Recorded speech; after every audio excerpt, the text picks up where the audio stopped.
ओम श्री गुरुभ्यो नमः। ओम मातृशक्तये नमः। ओम असतो मा सद्गमय तमसो मा ज्योतिर्गमय मृत्योर्मामृतंगमय। ओम शांति शांति शांति। रविवारी सत्संग की 8वीं कक्षा।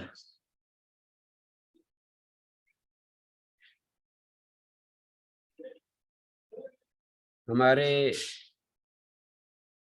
जीवन में वेद का क्या महत्व है, वेद का क्या स्वरूप है, यदि इस बात पर हम विचार करें मिलकर के कि वेद का क्या अर्थ है, वेद हमें क्या दिशा देता है, वेद हमको क्या सिखाना चाहता है, तो इसके लिए ये कहा है कि वेद का मतलब कर्म है। वेद मानी कर्म, वेद मानी कर्म।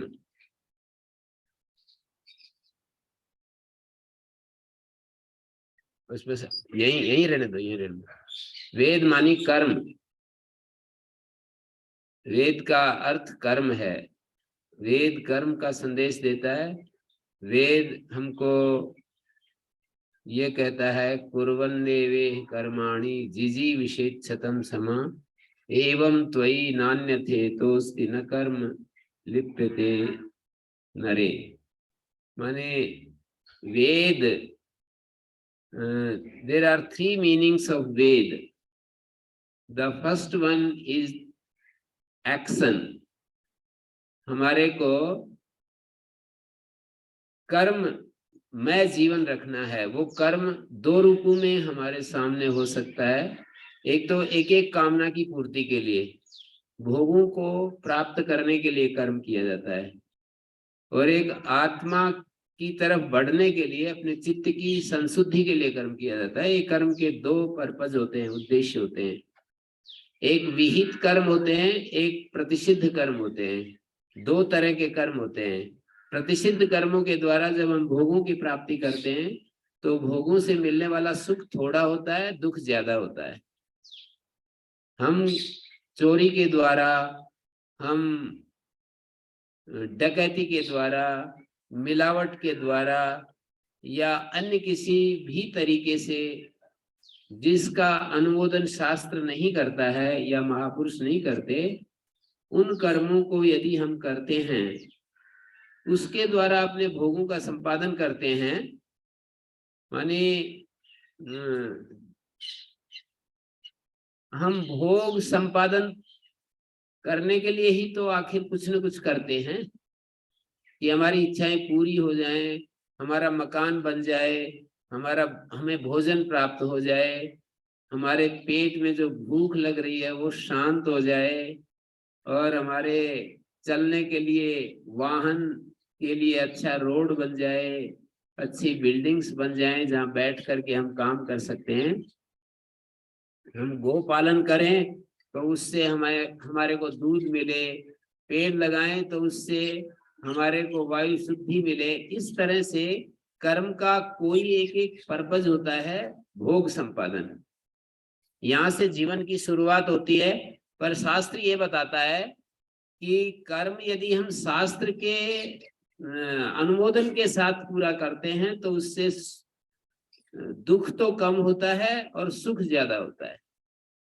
लेकिन अपने शास्त्र मर्यादा का उल्लंघन करके यदि कर्म करते हैं, उनको भी कर्म कहते हैं, चोरी आदि को भी कर्म कहते हैं, पर उसके लिए शास्त्र का अतिक्रमण करके किया जाने वाला कर्म प्रतिषिद्ध कर्म नाम, प्रतिषिद्ध विशेषण लगा दिया जाता है। तो इसलिए मनु महाराज ने एक संदेश दिया कि अकुर्वन विहितम कर्म प्रतिषिद्धस्य समाचरण, कि जो विहित कर्म है, जिनका विधान किया है शास्त्र में, उन कर्मों को करते हुए अब अकुर्वन विहितम कर्म, जो विहित कर्म है उनको न करते हुए प्रतिषिद्धस्य समाचरण, और जिनका शास्त्र मना करता है उनका आचरण करते हुए प्रसज्जश्चान इंद्रियार्थेषु, और जो इंद्रिय विषय हैं उनमें प्रसक्त होने से नरः पतनम रिच्छति, मनुष्य पतन को प्राप्त हो जाता है। 3 ढंग से मनुष्य का पतन होता है। पहला विहित कर्मों के न करने से, दूसरा प्रतिषिद्ध कर्मों को करने से, तीसरा इंद्रिय विषयों में आसक्त होने से। मनुष्य की इंद्रियां उसको चंचल बना देती हैं और 5 इंद्रियां ही शब्द स्पर्श रूप रस गंध एक एक विषय में लगा देती हैं, और उनमें यदि प्रसक्त हो जाता है आदमी, उसमें डूब जाता है, बेनियंत्रण हो जाता है, संयम तोड़ बैठता है, तो फिर वो उसका पतन हो जाता है। जैसे आयुर्वेद के आचार्य कहते हैं धी, धृति और स्मृति विभ्रंश जो है प्रज्ञापराध के मूल है 3। प्रज्ञापराध किस कारण से, प्रज्ञापराध क्या होता है और उसके मूल में क्या होता है, इस बात को विचार करके आयुर्वेद के आचार्यों ने कहा धी भ्रंश, धृति भ्रंश और स्मृति भ्रंश यही प्रज्ञापराध के मूल में होता है। और प्रज्ञापराध मूलम सर्व रोगाणाम, प्रज्ञापराध सारे रोगों का मूल है। मनुष्य के 2 प्रकार के रोग पीछे लगे हुए हैं, एक शारीरिक रोग और एक मानसिक, मेंटल डिजीज और फिजिकल डिजीज। तो शारीरिक रोग और मानसिक जो रोग हैं उनका मूल प्रज्ञापराध है। और प्रज्ञापराध क्या है, तो धी भ्रंश, धृति भ्रंश और स्मृति भ्रंश। मानी जो बुद्धि है उसकी ठीक से उसको दिखा नहीं पा रही है चीजों को, इसको धी भ्रंश कहते हैं। बुद्धि जैसा चीजें हैं उनको वैसा नहीं दिखा रही, उलट पुलट करके दिखाती है।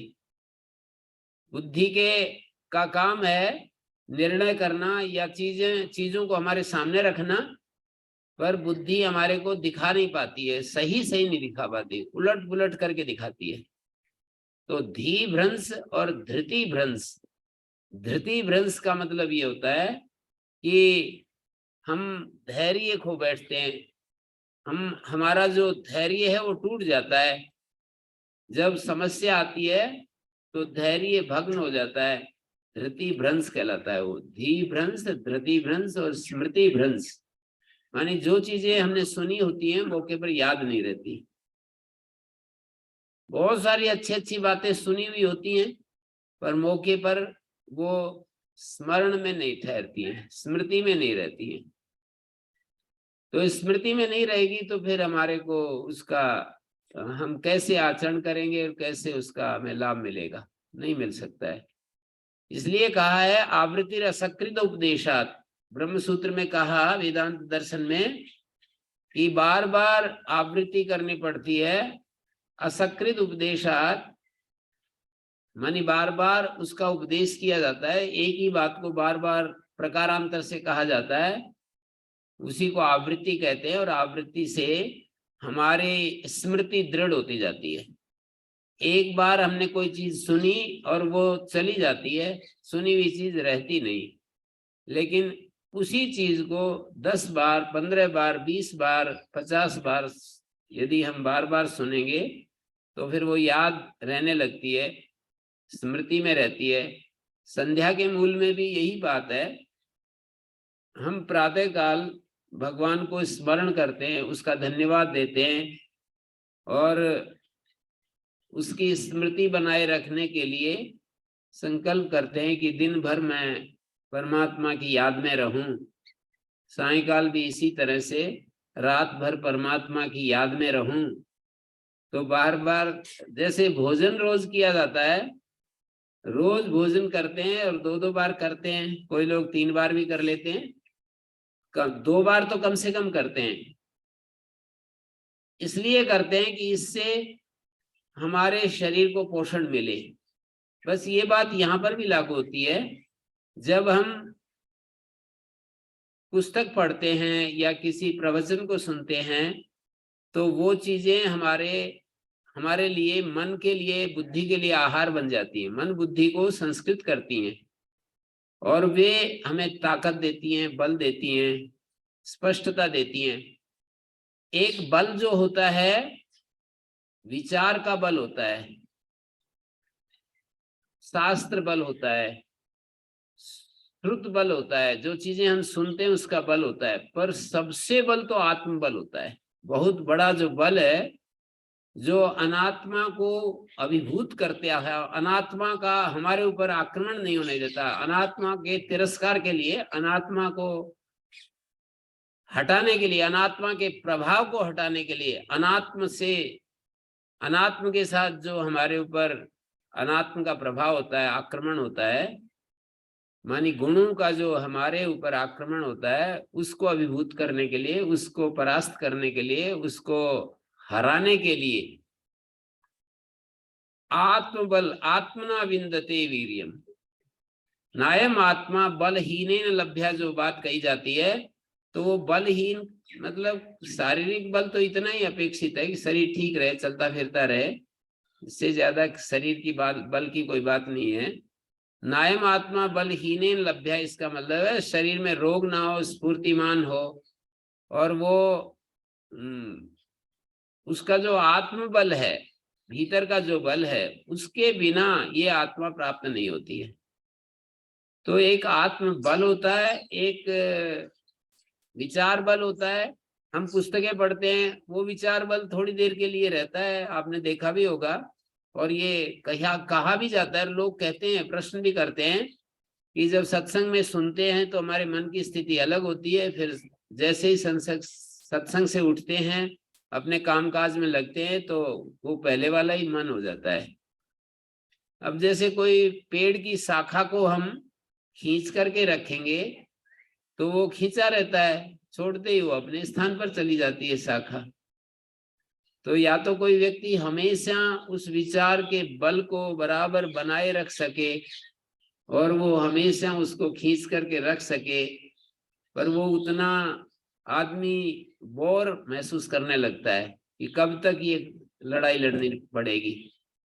मतलब भोजन के साथ जो लड़ाई लड़नी पड़ती है उसके लिए बोर नहीं होता है। 10-10 घंटे रोजाना भोजन प्राप्त करने के लिए मेहनत कर लेता है, पर वो उसमें तो उसको ऊब नहीं लगती है। लेकिन ये जो मन के साथ लड़ाई चलती है तो वहां ऊब जाता है, बोर हो जाता है, परेशान हो जाता है कि ये युद्ध कब तक करना पड़ेगा। मतलब ये प्रश्न कभी भी किसी ने ये प्रश्न नहीं किया कि ये शरीर की भूख के साथ कब तक लड़ना पड़ेगा, पर मन की भूख को शांत करने के लिए या तो उसके आगे झुक जाते हैं। वो मन ने इच्छा की कि मुझे अच्छा गाना चाहिए, या अच्छा गंध चाहिए, अच्छा रूप चाहिए, अच्छा रस चाहिए, उसको दे देते हैं, लेकिन उसके साथ ऐसा युद्ध नहीं करते, मतलब ज्ञान के द्वारा उसको हटाने के लिए प्रयत्न करते हैं। तो हम कहते हैं कि भाई एक बार तो हट जाता है, फिर वैसा का वैसे हो जाते हैं। तो ये तो बार बार करना ही पड़ेगा, बार बार करने के सिवाय और कोई हमारे पास उपाय नहीं है। जितना जितना हम अपनी गहराई में जाते रहते हैं, यदि हम अपनी आत्मा की गहराई में चले जाएं तो सदा के लिए भी हट जाएगा, लेकिन वहां तक जा नहीं पाते। इसलिए विचार का बल होता है, ये मित्रों का बल होता है, मित्र हमारे हितैषी शुभ चिंतक लोगों का बल होता है। कोई एक आदमी से मैंने पूछा कि भाई कैसे चल रहा है, क्या कुछ कर रहे हो, ठीक ठाक चल रहा है जीवन? तो उन्होंने कहा कि ठीक है, आप जैसे लोगों को देख करके अपना मन को थोड़ा समझा लेते हैं कि भाई गड़बड़ करेगा तो लोग यूं कहेंगे कि देख उनके पास जाता है और ये ऐसे ऐसे करता है। तो ये भी एक विद्वत लोगों का जो संग होता है, विद्वानों का जो संग होता है, अपने से बड़े हुए जो लोग जिनको हम समझते हैं, उनको देख करके भी हम अपने मन को एक दिशा में ले जाते हैं, एक विशेष दिशा में ले जाते हैं। तो मैंने कहा था कि कर्म जो होता है हमारी सुविधाएं हमें प्राप्त कराता है, कर्म हमारी आंतरिक समस्याओं का समाधान नहीं है। कर्म से हमारे जीवन का शोक, मोह, अहंकार, ईर्ष्या, द्वेष, ये कैसे हटेगा? मतलब जैसे हमारे पैर में दर्द हो रहा हो और भूख बढ़ाने की हम दवाई लें तो पैर का दर्द थोड़ी चला जाएगा। भूख बढ़ाने की दवाई लेंगे तो भूख बढ़ जाएगी, पैर का दर्द थोड़ी जाएगा या सिर का दर्द थोड़ी जाएगा। माने जिस औषध से जो रोग दूर होता है हमको वही औषध लेनी पड़ती है। तो कर्म से जो मिलता है वो बहुत बड़ी चीजें मिलती हैं, सुविधाएं मिलती हैं, साधन मिलते हैं। कर्म से मकान बनते हैं, कर्म से रोड अच्छे तैयार हो जाते हैं, कर्म से हमारे बड़े बड़े, आज के भाषा में कहें तो मॉल बन जाते हैं, बड़े बड़े मल्टी स्टोरी बिल्डिंग्स तैयार हो जाती हैं। 100 मंजिल बिल्डिंग, कितना भारी, आप विचार करके देखिए। शहरों में जाते हैं तो मतलब कल्पनातीत कर्म जो है उसका सारा फैलाव हमें दिखाई देने लगता है। जैसे ही हम किसी बड़े शहर में जाते हैं, गुड़गांव, फरीदाबाद, दिल्ली जैसे शहर में जाते हैं, तो हमारे को क्या मतलब ये संसार कर्म के माध्यम से कितना आगे बढ़ गया है। प्लेन उड़ रहे हैं, हर 10 सेकंड बाद एक प्लेन उड़ रहा है एयरपोर्ट से। कर्म का सारा फैलाव है ये। कर्म से एक एक जंगल बना दिए जाते हैं, कई जंगलों को काट भी देते हैं। कर्म ही काटेगा, कर्म ही लगाएगा। कर्म पशुओं की एक हजारों पशु जो है वो हमको इकट्ठे चरते हुए दिखाई देते हैं। और कर्म पहाड़ के पहाड़ बिल्कुल समतल भूमि में बदल देता है। पहाड़ कितनी बड़ी चीज है, कल्पना नहीं की जा सकती ना, कि पहाड़ को ही समतल भूमि में बदल दिया। कर्म जो है हजारों फीट नीचे जाकर के कोयला लाता है, वहां से तांबा लाता है। कितना मतलब कर्म हमारे इन सारे बाह्य जीवन को पूर्ण करने के लिए, उसको समृद्ध करने के लिए, सुखी करने के लिए बहुत जरूरी है। उसके बिना हमारे पास कोई रास्ता नहीं है। लेकिन कर्म की एक और दिशा भी है। कर्म हमारे मन को शुद्ध करता है। यदि कर्म का उपयोग मन शुद्धि के लिए किया जाए तो हमारे मन को भी शुद्ध करता है। कर्म केवल साधन नहीं देता है, पर ज्यादातर तो कर्म भोगियों को भोग प्रदान करता है कर्म।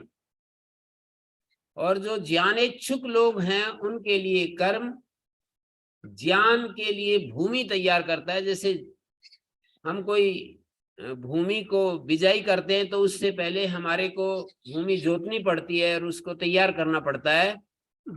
तो इस तरह से कर्म उस भूमि को तैयार करता है जिसमें बीज बोने के लिए उपयुक्त स्थिति, उपयुक्त वातावरण बनता है। बिजाई करने से पहले भूमि यदि बिल्कुल जुती हुई हो, एकदम मिट्टी उर्वरा हो गई हो, उसमें बहुत ही, उसमें सारे जितना उसके लिए आवश्यक साज सज्जा है वो पूरी कर दी जाए, तो बीज डालते ही एकदम बड़ी तेजी से प्रोग्रेस करता है। ये देखा है हमने, खेत में देखा, जहाँ खाद पड़ा हुआ नहीं है उस भूमि में बीज डाल दीजिए और जहाँ खाद है वहां डाल दीजिए, कितना ज्यादा तुरंत पता लगता है। तो इस तरह से हमारे कर्म के द्वारा वो भूमि तैयार हो जाती है जहाँ ज्ञान का बीज बोया जाता है और वहां ज्ञान फलीभूत होता है। कर्म के बिना यदि ज्ञान का बीज डाला जाएगा तो वो ज्ञान वैसे ही मतलब नष्ट हो जाएगा। ज्ञान का बीज नष्ट हो जाएगा, उग भी जाए तो वो आगे बढ़ेगा नहीं। तो कर्म की दो दिशा होगी। कर्म हमारे लिए साधन देता है, सुविधाएं देता है और हमारे शरीर के लिए आवश्यक साधन सामग्री प्रदान करता है। शरीर के लिए मैं कह रहा हूं, अंडरलाइन कर रहा हूं, शरीर के लिए आवश्यक जो सामग्री है, औषध है, दवा है, ये सारे कर्म के द्वारा प्राप्त होती है। कितनी बड़ी बड़ी योजनाएं बनाई जाती हैं, वो सब भी कर्म के अंतर्गत आता है। बहुत सारे मेडिकल साइंस भी कर्म के अंतर्गत आती है। उसको मैं ज्ञान नहीं कहूंगा। ज्ञान वो चीज है जो हमारे मन को, बुद्धि को ठीक करती है। मानी हमारी आंतरिक जो समस्याएं आती हैं जीवन में, जैसे मोह को, अब कितना भी आप बड़ी बड़ी बिल्डिंग बना लीजिए, कितना भी रोड अच्छे तैयार कर लीजिए, कितना मतलब सुंदर घर बना लेंगे, तो उससे उससे हमारे मोह का कैसे नाश होगा, अहंकार का नाश कैसे होगा। ईर्ष्या यदि आ जाए किसी को देख करके, मतलब अपने साथी को देख करके अंदर ही अंदर जलने लग जाए कोई आदमी, कितना ही कर्म करता रहो, कितना ही उसके पास साधन हो, कैसे हटेगा वो। ईर्ष्या को हटाने के लिए कर्म साधन नहीं बन सकता है, कभी भी नहीं बन सकता है। ईर्ष्या तो ज्ञान से ही हटेगी। ईर्ष्या जो है, वो ईर्ष्या की व्यर्थता यदि समझ में आ जाए तो ईर्ष्या हट सकती है। ज्ञान दो तरह से मैं ज्ञान को समझ रहा हूं। या तो जैसे कोई रोग होता है, मतलब ये सारे रोग है, अहंकार रोग है, ईर्ष्या रोग है, द्वेष एक रोग है, काम क्रोध मोह, ये सब ये एक एक रोग है। इन रोगों की व्यर्थता समझ में आ जाए तो ये रोग हट जाते हैं। अब भौतिक धरातल पर जो रोग होते हैं वो उनकी व्यर्थता समझने मात्र से नहीं हटते।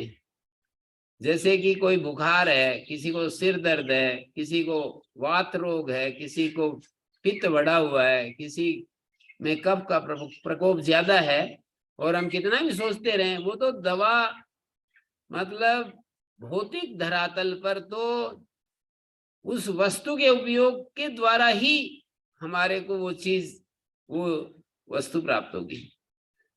माने कितना भी हम ये भौतिक धरातल पर हमको जो कुछ भी प्राप्त होता है वो कर्म से मिलता है, और आध्यात्मिक धरातल पर अपने मन के स्तर पर जाकर के कोई बीमारी है, शारीरिक रोग के लिए तो दवा लेनी पड़ेगा। ऐसा उसको अभी ये बेकार है, ये तो ये जो घुटने में दर्द है ना, इस कोई काम का नहीं है, ये इतना सोचने से घुटने का दर्द नहीं होता। आपको घुटने का दर्द ठीक करना है तो दवा लेनी पड़ेगी। पर मानसिक बीमारियों के लिए इतना सोचना ही पर्याप्त होता है कि ये बेकार है, इसमें कोई दम नहीं है, इसके पीछे पड़ने से कोई लाभ नहीं है। इतना समझ में आ जाए किसी के, तो उसकी मानसिक बीमारियां दूर होने लगती हैं। क्रोध की व्यर्थता को समझ ले तो क्रोध दूर हो जाएगा। लोभ की व्यर्थता समझ में आ जाए। हमारे आदरणीय वेद प्रकाश जी से कल बात हो रही थी, तो बोले जी मैं तो बहुत ज्यादा पुस्तक पढ़ता ही रहता हूँ, 12 घंटे रोजाना पढ़ता हूँ, और इससे मुझे बहुत ज्यादा लाभ हो गया।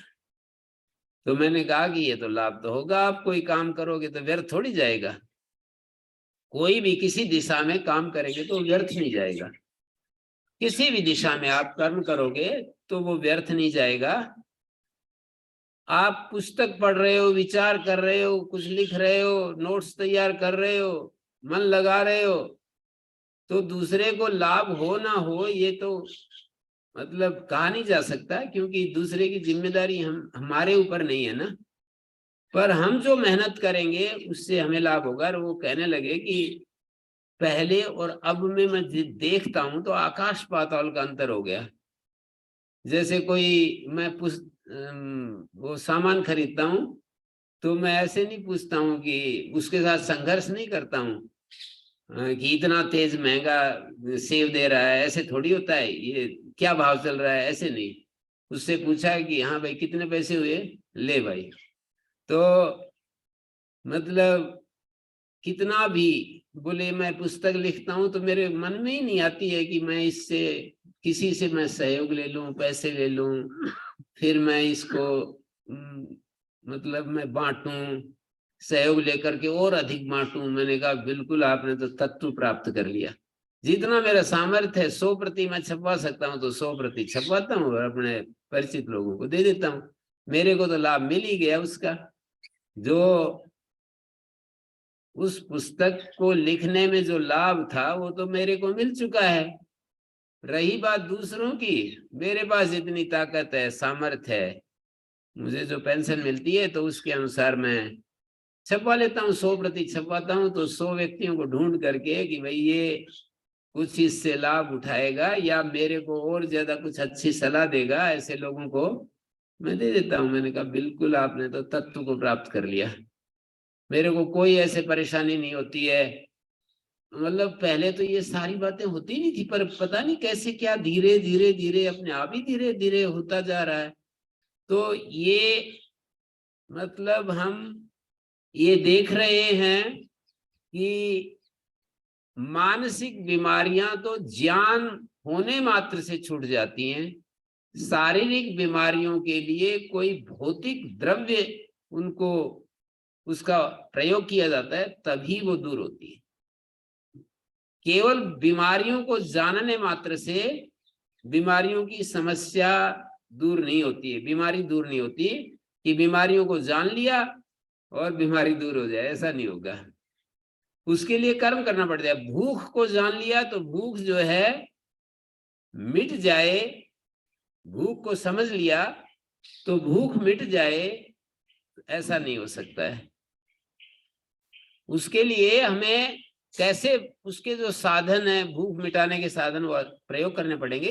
ठीक विपरीत है, यहाँ मन की बीमारियां जानने मात्र से दूर हो जाती हैं। इसलिए पूरा वेदांत ये बताता रहता है कि ब्रह्म की प्राप्ति और जो आंतरिक समस्याएं हैं जानने मात्र से दूर होती हैं, और करना कुछ नहीं होता है, वहां जानने में आ जानी चाहिए, समझ में आ जानी चाहिए कि ये व्यर्थ है।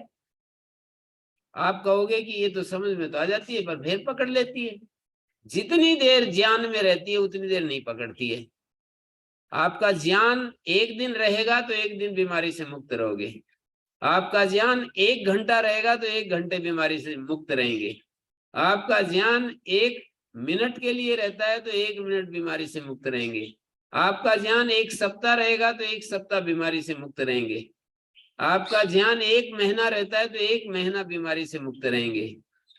आप 1 घंटे के लिए ज्ञान में रहते हैं और 1 घंटे बाद फिर आपको वही प्रतिबंधक, पूर्व वाला प्रतिबंधक आ जाता है, तो फिर आपको दोबारा ये समझ पैदा करनी पड़ेगी ये चीज व्यर्थ है और ये इससे कुछ भी जीवन में हित होने वाला नहीं है। ये तेरे जीवन के लिए बहुत ही केवल विनाश को लाने वाली चीज है।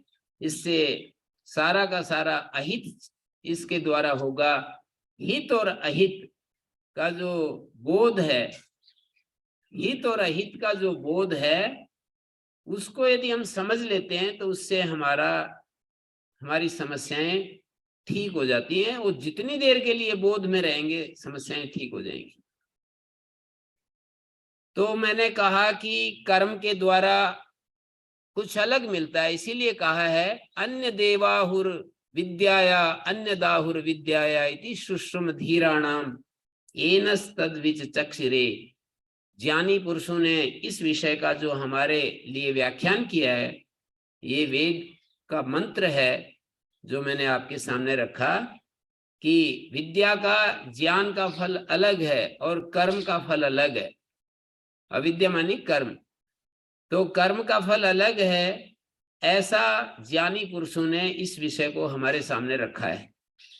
तो कर्म से क्या मिलता है ये स्पष्ट होना चाहिए। कर्म से मकान मिलेंगे, कर्म से दूध मिलेगा, घी मिलेगा, कर्म से स्वास्थ्य ठीक हो सकता है, अच्छा मेहनत करेंगे, परिश्रम करेंगे, तो कर्म से हो रही है ये सारी चीजें। पर ज्ञान से हमारी मूर्खता दूर होती है, ज्ञान से हमारे दोष दूर होते हैं, कर्म से दोष दूर नहीं होंगे, कर्म से मूर्खता दूर नहीं होगी। तद विषयक मूर्खता दूर हो सकती है कि रोटी कैसे बनाई जाती है, यदि हमारे को बार बार अभ्यास करेंगे तो रोटी बनानी आ जाएगी। मतलब तत्त कर्म विषयक जो मूर्खता है वो दूर हो जाएगी, पर जीवन की जो मूर्खता है वो दूर नहीं होगी कर्म से। कि आप कितना भी कर्म करते जाएं, उससे आपकी अविद्या समाप्त हो जाए, भ्रांति समाप्त हो जाए, आप जो अनित्य चीजों को नित्य देखते हैं और अपवित्र चीजें पवित्र दिखाई देती हैं, जिन चीजों को हम छूना पसंद नहीं करते उनको भी हम कैसे बड़े चाव के साथ हम उन चीजों को स्पर्श करते हैं। तो ये जो मूर्खता की चरम सीमा है, ये कर्म के द्वारा दूर होने वाली नहीं है, ये तो ज्ञान से ही, समझ से ही। इसके लिए विजडम चाहिए, अंडरस्टैंडिंग चाहिए, राइट अंडरस्टैंडिंग चाहिए, तभी ये दूर होगी। ये जो मूर्खता है ये ज्ञान से, समझ से दूर होती है। तो कर्म का फल मैंने एक बताया भौतिक, और एक आध्यात्मिक, आत्मा की तरफ बढ़ने के लिए भी कर्म साधन होता है। मानी कर्म भोग का साधन है और कर्म योग की तरफ बढ़ने का भी साधन है। उसी को गीता में कर्म योग कह दिया है। जब कर्म हमारे जीवन को भगवान की तरफ, हमारी अंदर आंतरिक प्रेरणा होती है कि मैं भगवान को प्राप्त करूं, तो उसकी शुरुआत यहीं से होती है कि अपने कर्मों को मैं निष्काम कोटि में पहुंचाना चाहता हूं, कि मैं किसी के लिए काम करूंगा। और कुछ दिन से मेरे मन में एक बात आने लगी कि हम बाहर जाते हैं, यदि हम मतलब जैसे संस्था में है, कोई पैसे देता है तो उसको ये कह दिया जाए कि भाई, जैसे आचार्य ज्ञानेश्वर जी एक विद्वान हुए आर्य समाज के, तो वो करते थे, किसी घर जाते, विदेश में जाते, देश विदेश कहाँ कहाँ घूमते थे, पर वो मतलब किसी से दक्षिणा नहीं लेते थे। भाई आपको देनी है तो वहां गुरुकुल में मतलब वहां जाकर के दो, या अपना चेक आदि भेजो, जो भी कुछ करना है करो, मैं तो मतलब लूंगा नहीं। तो वो सीधे जो है ना वहां भेजते थे। इतना भी कर लें तो भी हमारे को कितना ज्यादा, हमारे को कितना अधिक ज्ञान उत्पन्न होने लगता है। मतलब ये निष्कामता की तरफ बढ़ने का थोड़ा सा मैं एक देख रहा था। हम पूरा जीवन एक जीते रहते हैं, जीते रहते हैं, इतनी छोटी छोटी बातें भी हमारे को ठीक नहीं कर पाते हैं हम, कि भाई ये निष्कामता यदि मेरे जीवन में बढ़ जाए तो मैं कुछ भी कर रहा हूं, ये भी तो निष्कामता ही होगी ना हमारे जैसे व्यक्ति के लिए। हम कहीं जाते हैं, किसी के पास मिलते हैं, उससे बात करें, उसको जो हमसे वो चाहता है उसको, उस विषय का चर्चा करें, और फिर दक्षिणा देने लगे, भाई मेरे को तो नहीं चाहिए। अब वो कहे नहीं जी आप गुरुकुल में रहते हो और ये करते हो वो करते हो, तो भाई गुरुकुल में आपको देना है तो गुरुकुल में दे दो, या वहां जाकर के दे दो, या चेक आदि की आजकल सुविधा है उससे भेज दो आपको। बहुत ज्यादा मुझे आचार्य ज्ञानेश्वर जी की बात अब याद आने लगी, और वो उनसे मैं चर्चा कर रहा था, तो बोले मैंने सोच समझ करके ये कदम उठाया, ऐसे ही थोड़ी उठाया मैंने, बहुत विचार करके इस कदम को मैंने बढ़ाया कि भाई इस लोभ पर कैसे, निष्कामता को कैसे बढ़ाएं और इस लोभ पर कैसे पूरा का पूरा विजय प्राप्त करें। और वो तो करोड़ों रुपए उनको दिए लोगों ने, ऐसे थोड़ी है कि वो न लेने से उनको मतलब पैसे नहीं मिले या लोगों ने बंद कर दिए और ज्यादा दिए। मतलब जिस चीज के हम पीछे दौड़ते हैं ना, भागती फिरती थी दुनिया जब तलब करते थे हम, जबकि हमने उदासीनता बरती बेकरार आने को है। वहां पर शेर में, उर्दू के शेर में नफरत शब्द है, तो मेरे को बोलने में वो शब्द जो है ना थोड़ा अच्छा नहीं लग रहा। जबकि नफरत हमने की बेकरार आने को है।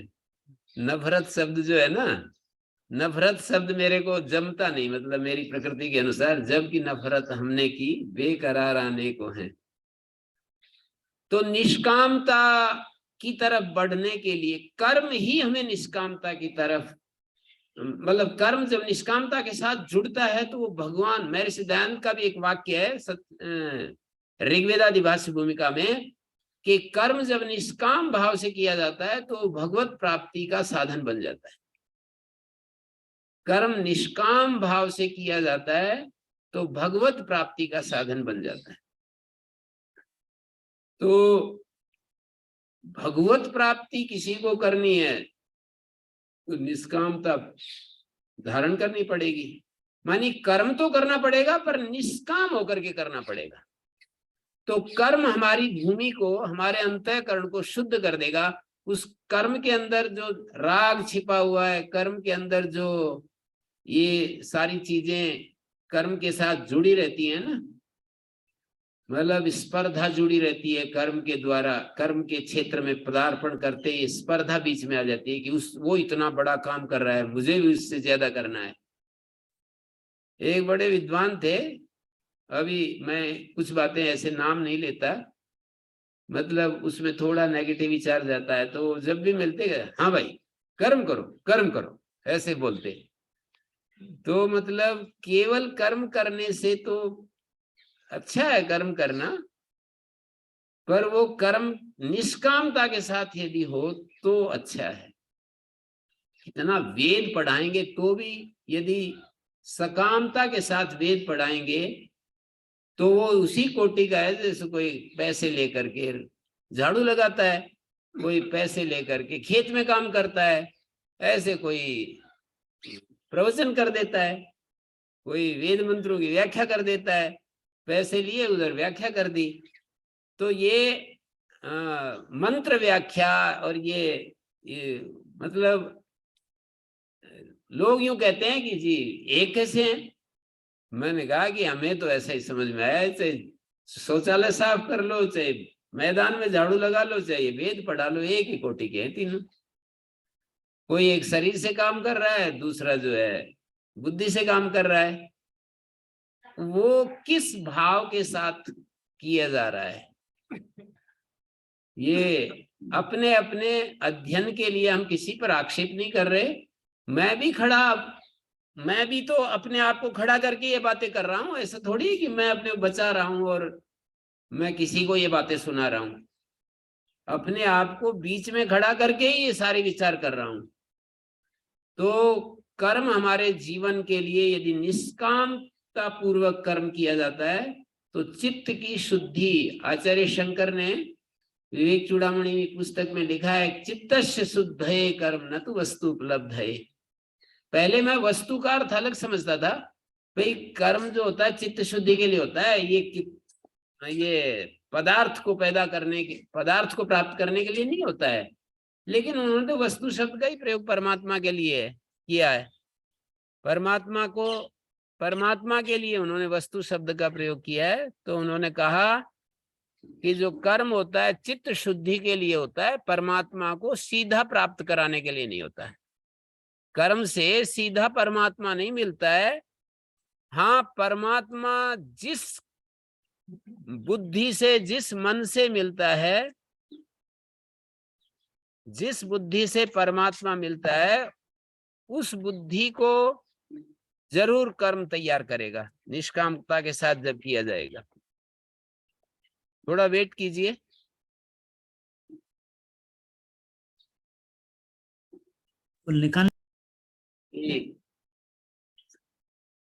आचार्य शंकर का एक वाक्य है, प्रसिद्ध वाक्य है, चित्तस्य शुद्ध है कर्म न तो वस्तु उपलब्ध है।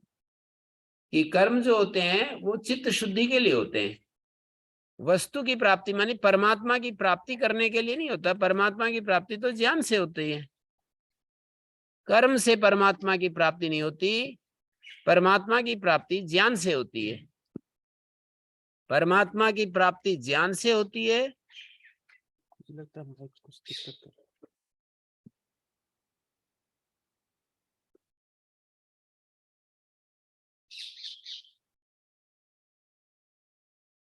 तो बात ये चल रही थी, कर्म हमारे को भोग देता है। एक बात समझ में अच्छे से आती है, कर्म साधन देता है, सुविधाएं देता है, बड़ा बड़ा जितना भी भौतिक विस्तार है वो कर्म से होता है।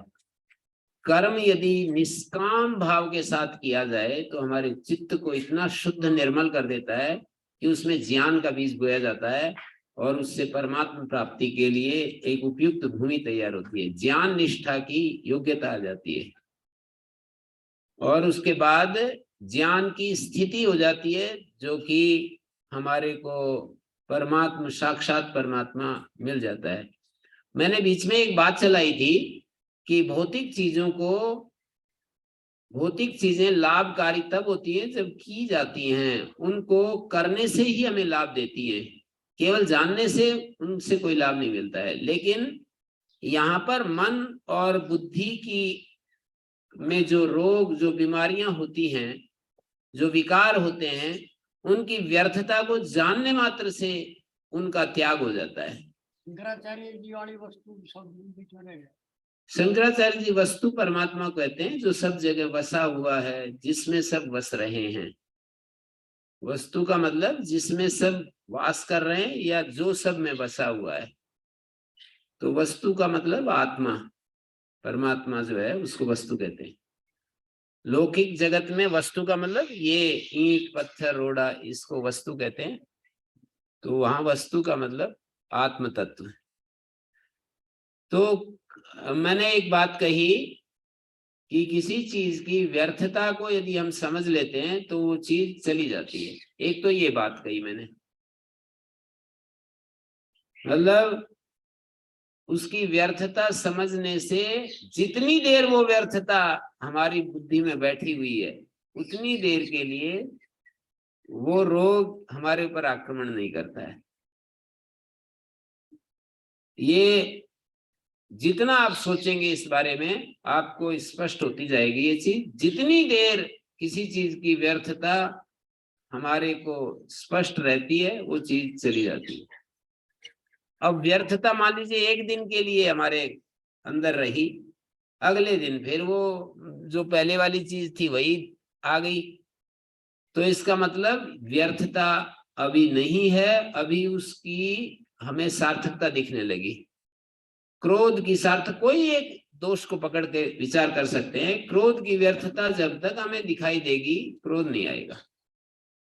क्रोध जब हम सार्थक होने लगता है, क्रोध जब हमें सार्थक दिखाई देने लगता है कि क्रोध करने से काम बनते हैं, क्रोध करने से चीजें ठीक हो जाती हैं, क्रोध करने से बच्चे जो है सही रास्ते पर चलते हैं, क्रोध करने से जो भी तर्क दिए जाते हैं क्रोध के पक्ष में, क्रोध करने से जो है ना, जो दुष्ट होते हैं वो उनका इलाज हो जाता है, क्रोध करने से वो हमारे ऊपर हावी नहीं होते हैं। ऐसे क्रोध के पक्ष में जब तर्क दिए जाते हैं, उसकी सार्थकता दिखती रहती है, तो फिर क्रोध करेंगे, उसको कैसे हटा सकते हैं। पर हर परिस्थिति में क्रोध अनावश्यक है, क्रोध व्यर्थ है।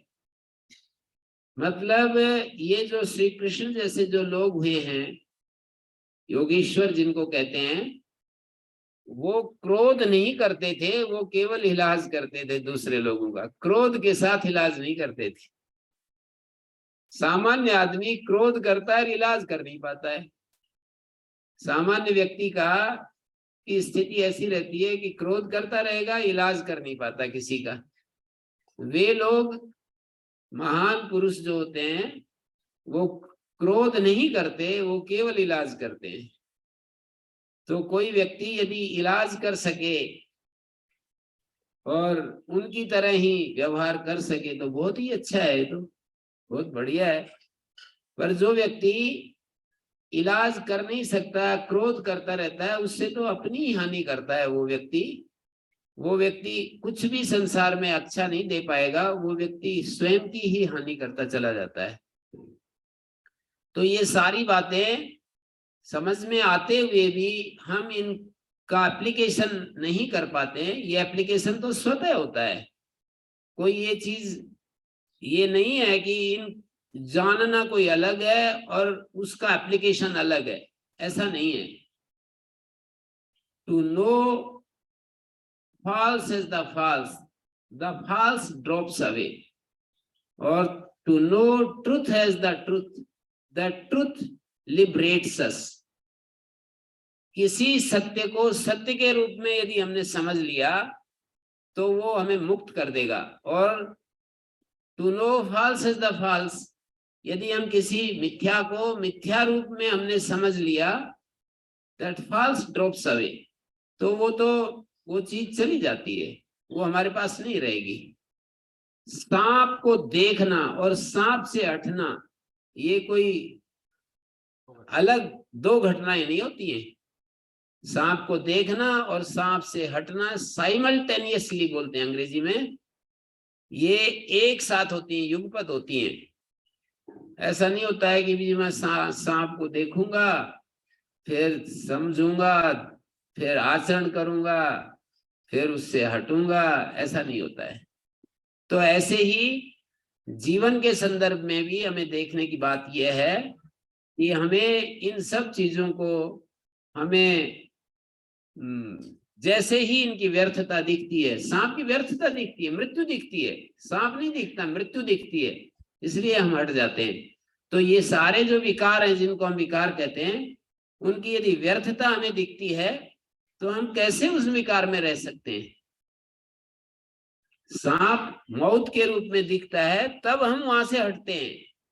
ये विकार मौत के रूप में थोड़ी दिखते हैं, इनसे हमारे काम सिद्ध होते हैं, इससे हमें सुख मिलता है, कहीं हमें सुख मिलता हुआ दिखता है, कहीं कार्य होता हुआ दिखता है, कहीं लाभ होता हुआ दिखता है, तो मतलब इन विकारों से कैसे हटा जाएगा। तो मैंने ये बात कही कि ज्ञान दो काम, दोहरे काम होते हैं ज्ञान के। ज्ञान हमको किसी चीज के साथ जोड़ देता है, वहां चिपका देता है, वहां से हटने नहीं देता, और ज्ञान जहां से हटना चाहिए वहां से हटा देता है, जहां जुड़ना चाहिए वहां जोड़ देता है, और जहां से हटना चाहिए वहां से हटा देता है।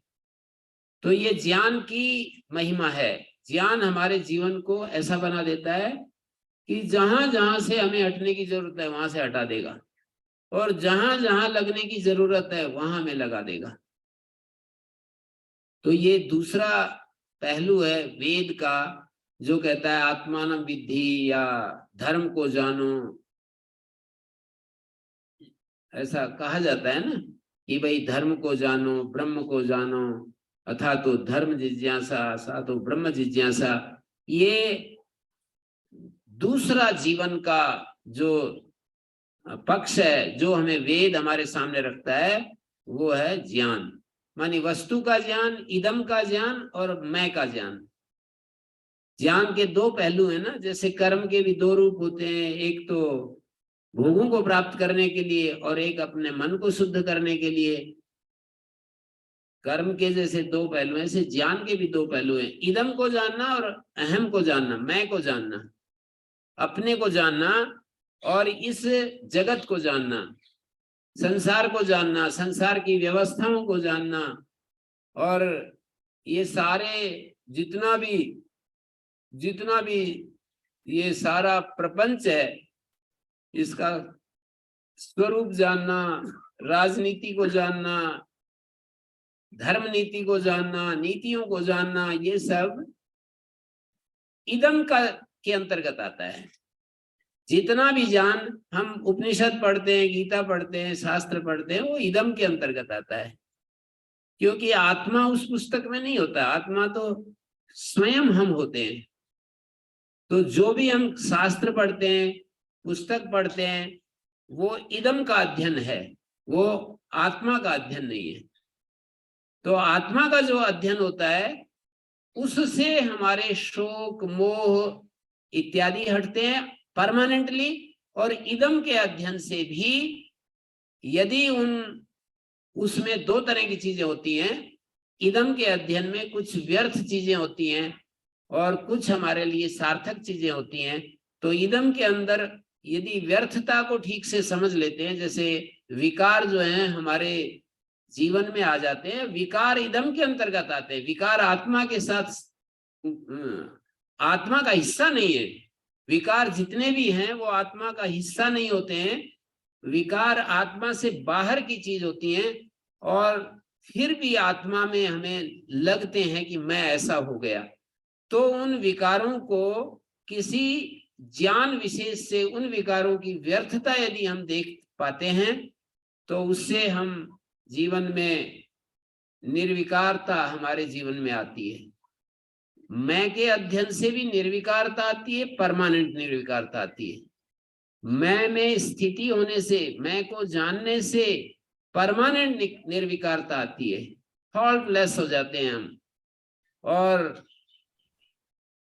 इदम के अध्ययन से, इदम में दो भाग हो जाते हैं, मतलब इदम मतलब ये जो शास्त्र हैं, ये जो प्रपंच है, ये दुनिया है, जगत है, ये शरीर है, ये संबंध है, ये सब, ये विकार हैं, सब इदम के अंतर्गत आते हैं। इदम माने यह के अंतर्गत आते हैं, माने दिस के अंदर या दैट के अंदर आते हैं। और ये एक अध्ययन होता है मी का, एक मी का अध्ययन है, एक दिस और दैट का अध्ययन है। तो दिस और दैट में ही है ये सारे विकार। मी में विकार आरोपित होते हैं, मी में जो विकार होते हैं वो मी के हिस्से नहीं होते हैं। मतलब जैसे कि पानी में यदि हम नमक घोल दें तो वो पानी का हिस्सा नहीं, बस घुल तो गया पर पानी का हिस्सा नहीं होता है वो, कभी भी पानी का हिस्सा। ऐसा मैं समझाना चाह रहा हूं, अपनी बात कह रहा हूं कि नमक तो नमक के रूप में ही रहता है, वहां रहते हुए भी, पानी में रहते हुए भी पानी का हिस्सा नहीं होता है। मतलब यहाँ तो फिर भी आप उदाहरण दे सकते हो कि जी पानी का हिस्सा ही बन जाता है वो तो। पर यहाँ आत्मा के बारे में तो शास्त्र ऐसे कहते हैं कि आत्मा किसी भी चीज का हिस्सा नहीं बनता है, अप्रतिसंक्रमा आत्मा है, अपरिणामी आत्मा है। आत्मा में कोई परिणाम नहीं होता है, आत्मा किसी चीज का हिस्सा नहीं बनता है, ऐसा शास्त्र हमको बताते हैं। शास्त्र एक प्रमाण होता है, चक्षु होता है, शास्त्र देखने के लिए साधन होता है। तो ये शास्त्र की तरफ से हमारे को दिशा दी गई कि भाई आत्मा के विकार हिस्से नहीं होते हैं। ये समझ भी हमें निर्विकारता की तरफ ले जाती है। और विकारों की व्यर्थता भी हमें विकारों से दूर हटाती है। विकारों की यदि समझ हमारे को आ जाए, स्थिरता पूर्वक आ जाए कि ये विकार व्यर्थ हैं और ये जीवन को खाने वाले हैं, जीवन को ही समाप्त कर देते हैं और हमारा परम नाश करने वाले ये विकार ही हैं, यदि ये समझ में आ जाए, मतलब स्थिरता पूर्वक आ जाए, तो हम विकारों को क्यों वो देंगे, हम क्यों महत्व देंगे और क्यों विकारों में जीने के लिए मन बनाएंगे, क्यों उनकी याद करेंगे, क्यों उनके लिए हम कभी भी एक क्षण के लिए भी उनको जगह देंगे। सांप को कहाँ स्थान देते हैं, बिच्छुओं को कहाँ स्थान देते हैं? जो स्थान देते हैं वो तो सांप को अपने वश में रखते हैं, सांप के साथ खेलना जानते हैं, तब वो जो है सांप को अपने पास रखते हैं। जो सांप के साथ खेलने की कला में प्रवीण नहीं है वो कहाँ रखते हैं? तो इन विकारों के साथ जो खेलते हैं वो तो विकारों के ऊपर कोई उठा हुआ व्यक्ति खेल सकता है इन विकारों को, कि भाई वो इस सारे प्रपंच में रहते हुए भी विकारों के काबू में नहीं आता है। तो मैंने वेद का दूसरा जो पोर्शन है उसको बताया ज्ञान। वेद आत्मानं विद्धि, वेद कहता है कि अपनी आत्मा को जानो, वेद कहता है कि अपने को जानो, आत्मा वारे द्रष्टव्या श्रोतव्या मंतव्या निधिध्यासितव्या। वेद अपने को जानने की बात कहता है। और वेद का एक संदेश और होता है जिसको हम प्रेम कहते हैं। प्रेम का मतलब होता है कि प्रेम करना तो हम जानते ही है ना, मतलब हम दूसरों से क्या अपेक्षा करते हैं? प्रेम की अपेक्षा करते हैं ना, कि वो मुझे अच्छा समझे, वो मेरे को ऊंची आवाज में ना बोले, वो मुझे गाली गलौज ना करे, वो मेरे को हीन भाव से ना देखे, वो मेरे साथ ईर्ष्या ना करे, वो मेरे को गुस्सा ना करे, मेरे साथ ठगबाजी ना करे। ऐसे प्रेम के सब परिणाम यही तो हैं। मतलब हम जैसे बैठे हैं ना, आप जैसे बैठे हो और अपने साथी को देख करके कोई कहे कि मैं आपको बहुत पसंद करता हूँ, मैं आपको बहुत ही अच्छा मानता हूँ, तो कितना उसको कैसा महसूस होता है? आप मतलब एक एक व्यक्ति देखो इसको विचार करके। क्यों जी? मैं आपसे कहूँ आगे मैं आपको बड़ा पसंद करता हूँ तो कैसे एकदम रौनक सी आ जाती है ना चेहरे के ऊपर, मतलब खुशियां छा जाती हैं जब हम कहते हैं दूसरे को कि मैं आपको बड़ा पसंद करता हूँ, आपसे बात करके मेरे को बड़ा अच्छा लगता है। कोई हमसे कहता है तो वो रिफ्लेक्शन होता है ना, प्रेम का रिफ्लेक्शन होता है। माने in this language he only reflecting his love, he is reflecting his love कि मैं आई लव यू। जब हम ऐसा बोलते हैं तो मतलब अपने भावनाओं के, अपने इमोशंस को वो रिफ्लेक्ट कर रहा है कि मैं आपको बहुत पसंद करता हूं। तो वेद प्रेम की बात करता है, सहृदयम सामनस्यम अविद्वेषम कृणोमि वह अन्योन्यम अभिहर्यते वत्सम जातम इवाज्ञा। एक दूसरे से ऐसे प्यार करो जैसे नई ब्याई हुई गाय बछड़े से प्यार करती है, ऐसा प्रेम का संदेश दिया। मित्रस्य चक्षुषा सर्वाणि भूतानि समीक्षन्ताम्, मित्र की आंख से सब भूतों को देखो। कोई कहेगा इन उग्रवादियों को भी, मुसलमानों को भी प्रेम की आंख से देखें क्या? तो कहते हैं इनमें भी भगवान का वास है, इनको भी प्रेम की आंख से देखो, पर इनके जो दोष हैं उनको हटाने के लिए अपनी कोशिश जारी रखो। एक वैद्य होता है जो रोगी से नफरत नहीं करता, रोग से नफरत करता है। वैद्य हमेशा रोग से नफरत करता है, रोगी से। रोगी कई बार हमने देखे मुंह पर थूक देते हैं। बहुत ही एक ब्रह्मचारी को मैं मतलब गुस्सा करने लगा डॉक्टर नरूला जी के ऊपर, और वो आराम से देखते रहे उसको कि ये क्या कर रहा है, बड़े आराम से देखते रहे। तो रोगी से नफरत, रोग से घृणा। हम सामान्य आदमी का क्या होता है, किसी रोगी व्यक्ति को देखता है, मतलब मैं शारीरिक रोगी नहीं, मानसिक रोगी व्यक्ति को देखता है तो उस रोगी का ही मतलब रोगी का ही नाश करने के लिए उतारू हो जाता है। रोग का नाश नहीं, रोगी का ही नाश करने के लिए तैयार हो जाता है। तो वेद का संदेश से विपरीत चला जाता है। वेद मतलब वेद तो प्रेम की बात करता है। तो ये बात मैंने रखी अपने, इसमें किसी को कुछ शंका है तो पूछ भी सकते हैं। आचार्य जी नमस्ते। हाँ जी। अच्छा जी, एक प्रश्न है। तो अब जो वेदांत में एकत्व की बात हुई, पिछले कक्षा में आप बता रहे थे। विवेक द्वारा कोई पूछ रहे हैं? हाँ जी बोलिए। तो एकत्व है तो फिर कई प्रश्न खड़े हो जाते हैं इससे, जैसे कि हम प्रार्थना कौन का किसके करें, कर्म फल कौन कर्म कर रहा है, कौन फल दे रहा है, कर्मण्यवाधिकार से ये भी श्रुति वचन है। और वो द्वा सुपर्णा सयुज सखायाम, मतलब ये सारे, इसका क्या होगा? नहीं, वो एकत्व तो व्यवहारिक दशा में एकत्व की बात तो कहता नहीं है वेदांत जी। व्यवहारिक दशा में तो एकत्व की बात नहीं कहता। व्यवहारिक दशा में तो ये सारी चीजें हैं। मैं कर्म करता हूँ, मेरे कर्मों का फल देने वाला है, सृष्टि का निर्माता है, और ये संसार है, जगत है। तो ईश्वर जीव प्रकृति बराबर हैं और उनको महत्व देता है। वेदांत एकत्व की बात तो किसी अलग लेवल पर, अलग भूमिका में करता है।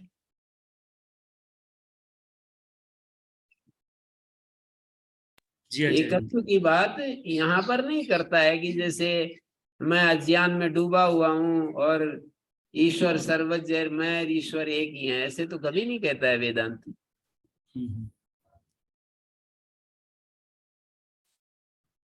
अच्छा, उस स्तर पर, समाधि के स्तर पर है, जब हम वहां पहुंचेंगे तब? मतलब हम अपने पूर्ण शांत स्थिति में, असंप्रज्ञात स्थिति में जब चले जाते हैं, और उस समय जो हमारी स्थिति होती है, वहां एकत्व की बात करता है।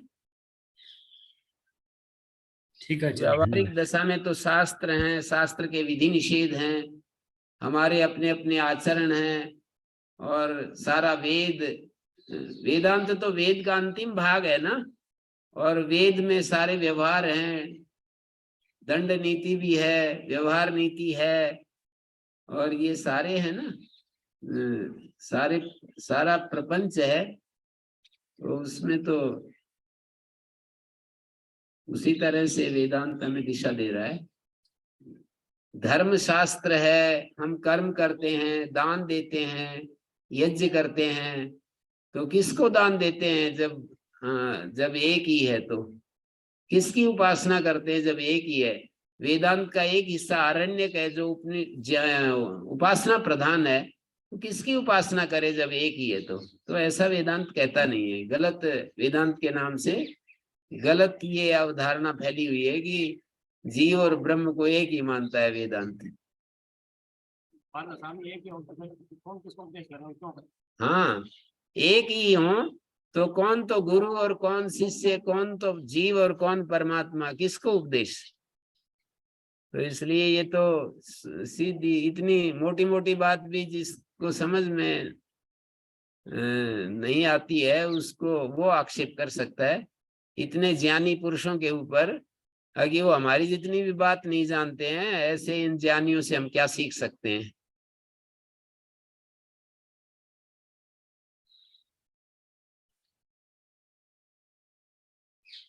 हाँ जी। जी गुरु जी, प्रणाम गुरु जी। ओम गुरु जी प्रणाम। जी हम यहाँ यूके से आपके साथ ज्वाइन हुए हैं, तो जी, सारे यूके के भाइयों को सादर प्रणाम। थोड़ा आप ब्लेसिंग, सबको। थोड़ा इंग्लिश। अंग्रेजी का मेरा अभ्यास नहीं है, एक आध वाक्य मैं बोल देता हूँ, मतलब बोलने के लिए मेरे को रहना पड़ेगा यूके में आकर के।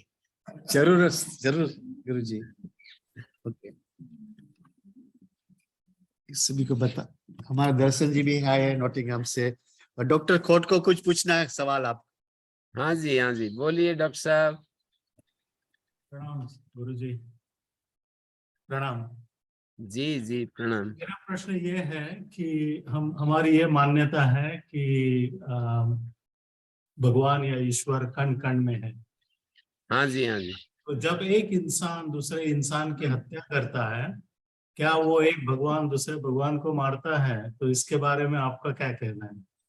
हाँ, ऐसा है। जब हम कहते हैं कि भगवान कण कण में है, ये तो एक स्टेटमेंट है। एक दूसरा स्टेटमेंट भी है कि भगवान में कण कण है। एक स्टेटमेंट के अनुसार कण कण में भगवान है। इससे और एक ऊंचा स्टेटमेंट है, यत्र द्यौश्च पृथ्वी च सर्वम यस्मिन प्रतिष्ठितम आदि वाक्य है, जिसमें सब कुछ है। आत्मा में सब कुछ है, कण कण में आत्मा है। ये तो बहुत स्थूल धरातल का स्टेटमेंट है, पर परमात्मा में सब कुछ है, ये वास्तविक धरातल है। और जो आपने बात कही कि परमात्मा कण कण में है, फिर भी एक मनुष्य दूसरे मनुष्य की हत्या कर रहा है, तो क्या परमात्मा परमात्मा को मार रहा है? परमात्मा तो एक चेतना मात्र है। उसके अलावा हमारे व्यक्तित्व में एक बुद्धि होती है। वो बुद्धि जो है, हमारी बुद्धि शुद्ध होती है, अशुद्ध होती है। हमारी बुद्धि ज्ञान युक्त होती है, अज्ञान युक्त होती है। हमारी बुद्धि धर्म युक्त होती है, अधर्म युक्त होती है। हमारी बुद्धि के ये सारे रूप हैं। बुद्धि के 8 धर्म बतलाए हैं, 8 रूप बतलाए हैं। बुद्धि के 8 रूप बतलाए हैं, धर्म रूप बुद्धि, ज्ञान रूप बुद्धि, और वैराग्य रूप बुद्धि, दृढ़ इच्छा शक्ति के रूप में बुद्धि, अधर्म युक्त बुद्धि, और अज्ञान युक्त बुद्धि, अवैराग्य मानी राग से भरी हुई बुद्धि, और मंद इच्छा शक्ति वाली बुद्धि। ये बुद्धि के 8 रूप बतलाए हैं। तो ये जितना भी कर्म व्यवहार जो भी होता है, वो आत्मा की उपस्थिति में बुद्धि करती है। जैसे हम कहते हैं लोहा, जब अग्नि के साथ लोहा अग्नि के संपर्क में आता है तो अग्निमय हो जाता है। तो हमारी बुद्धि, हमारा मन आत्मा की उपस्थिति में बिल्कुल वैसे ही हो जाते हैं, चिन्मय हो जाते हैं। तो उनके भीतर जो अनादिकाल से संस्कार और वासनाएं होती हैं, उन संस्कार और वासनाओं के तहत यदि हमारी बुद्धि ज्ञान से परिपूर्ण है, तो हम चींटी को भी नहीं मारना चाहते। आदमी को मारने की तो बहुत दूर की बात है, पैर बचा करके रखते हैं हम। तो हम जब कहते हैं कि एक आदमी दूसरे आदमी को मार रहा है, ये मारने का जो प्रोसेस है, ये तो हमारी बुद्धि के अज्ञान का परिणाम है। बुद्धि में जो अज्ञान के संस्कार हैं, उसके कारण से वो मरने मारने की प्रक्रिया चालू होती है। आत्मा तो शुद्ध तत्व है, उसकी उपस्थिति में जो संस्कार होते हैं, जो ज्ञान होता है, ज्ञान का मतलब जैसी ट्रेनिंग होती है, जैसा शास्त्र में हमने पढ़ा है या बाल्यकाल से अपने माता पिता गुरुजनों से सीखा है, उस तरह से हमारी बुद्धि का निर्माण होता है और वो बुद्धि फिर निर्णय लेती है कि इसको मारना चाहिए, इसको बचाना चाहिए। ठीक है, शायद आप समझ गए होंगे मेरे अभिप्राय को। जी गुरु जी। मीरा जी आप प्रश्न पूछ रहे हैं? सर जी जी ये पूछेंगे। हाँ गुरुदेव प्रणाम। जी गुरुदेव एक छोटी सी शंका थी मेरे को। मैं एक्चुअली एक वीडियो सुन रहा था तो जी। उसमें था कि जब आत्मा मुक्त हो जाती है, मुक्त जी। अवस्था में भी आत्मा जो है परमात्मा से नहीं मिलती है कभी भी। प्रलय काल में भी आत्मा जो है अलग ही रहती है, किसी भी अवस्था में परमात्मा के साथ में परमात्मा अलग ही होता है, आत्मा अलग रहती है। तो इस पे थोड़ा सा वो चाहिए था। हाँ, ये भी एक दृष्टि है, कोई बात नहीं, उसमें कोई बात नहीं है इसमें। यदि ऐसा कोई कहता है तो ये कोई मतलब हमारे भ्रामक कथन नहीं है। कोई ऐसा बोलता है, ये भी एक दार्शनिक दृष्टि है कि मुक्त अवस्था में भी आत्मा परमात्मा में होता है, पर आत्मा परमात्मा स्वरूप नहीं होता है। अब आप ऐसे बोलिए इसको कि लोहा अग्नि में पड़कर लोहा लोहा ही रहता है, अग्नि नहीं होता है। कोई कहता है कि लोहा अग्नि में हो गया तो अग्नि हो गया।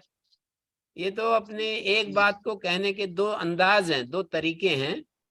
कोई इस अग्नि की तरफ ज्यादा ही फोकस करने लगता है तो ये तो अग्नि ही हो गया।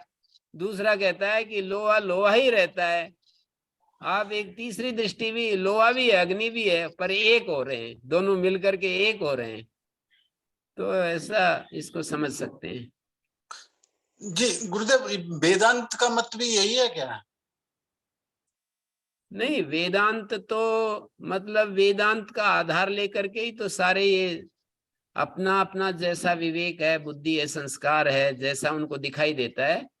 कोई एक मत नहीं होता है ना। विद्वान लोग मतलब आचार्य लोग एक एक जिसको जो समझ में आता है वो कह रहा है।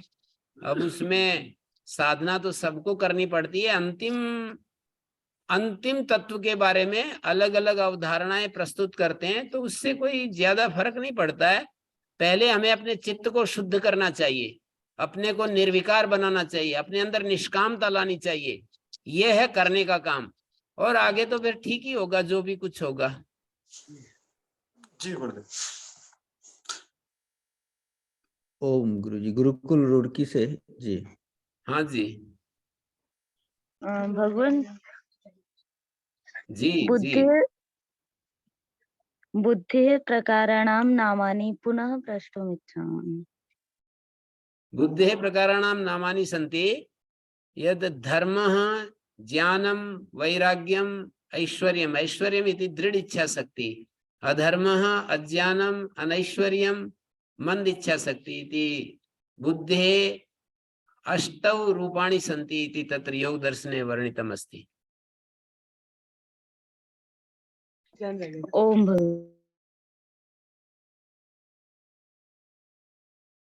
तो अब हम वो यहीं पर विराम देते हैं। आप सबको प्रणाम, अगले प्रणाम। रविवार को मिलते हैं। हाँ, ओम आपने कुछ प्रणाम। अभी कुछ कोई पूछ रहा है? हाँ आपको विवेक से जब हम जान जाते ये सत्य सत्य है, जी। फिर निष्काम कर्म उसके द्वारा बुद्धि के द्वारा करके फिर अकर्मा नहीं हो सकता। बुद्धि जो है हमको कुछ दिखाती है, महापुरुषों के आधार पर या किसी शास्त्र वचन के आधार पर बुद्धि हमको ये कहेगी कि ये शास्त्र का वचन कह रहा है कुछ, ये महापुरुष कह रहा है कुछ। हमें निष्कामता के साथ कर्म करने चाहिए, निष्कामता से चित्त शुद्ध होता है। तो जब ये हम सुनते हैं पढ़ते हैं तो हम उसको यदि स्वीकार करते हैं तो निष्कामता की तरफ बढ़ते हैं हम। तो बुद्धि शास्त्र या गुरुजनों के द्वारा प्रशिक्षित होती है, ट्रेनिंग दी जाती है। बुद्धिर ज्ञानेन शुद्धति, ऐसा कहा है, बुद्धि ज्ञान से शुद्ध होती है। ज्ञान का मतलब शास्त्र और गुरुजन ज्ञान के स्रोत होते हैं। शास्त्र और गुरुजन ज्ञान के स्रोत होते हैं। उस स्रोत से बुद्धि शुद्ध होती है। मनः सत्येन शुद्धति, मन जो है सत्य से शुद्ध होता है। जितना जितना ज्ञान के द्वारा सत्य हमारे अंदर प्रकाशित होता जाता है, मन उतना ही शुद्ध होता जाता है। विद्या तपोभ्याम भूतात्मा, विद्या और तप माने तप का मतलब एकाग्रता, तप का मतलब संयत जीवन, मर्यादित जीवन, ये सब तप के रूप होते हैं। और विद्या का मतलब बुद्धि, जो परिष्कृत बुद्धि है उसी का नाम विद्या है। बुद्धि में जो परिष्कार युक्त जो ज्ञान आया है उसका नाम विद्या है। तो विद्या और तप, इन दोनों से हमारा आत्मा शुद्ध होता है। मन से नहीं, सत्य से मन शुद्ध होता है। मन, सत्य का मतलब है जो बुद्धि ने जो सच्चाई हमारे सामने प्रस्तुत की, उस सत्य के ऊपर चलने से मन शुद्ध होता है। बिल्कुल स्पष्ट है, इसमें कोई फर्क ही नहीं है। तो मेरे ख्याल में विश्राम देते हैं। ओम शांति शांति शांति।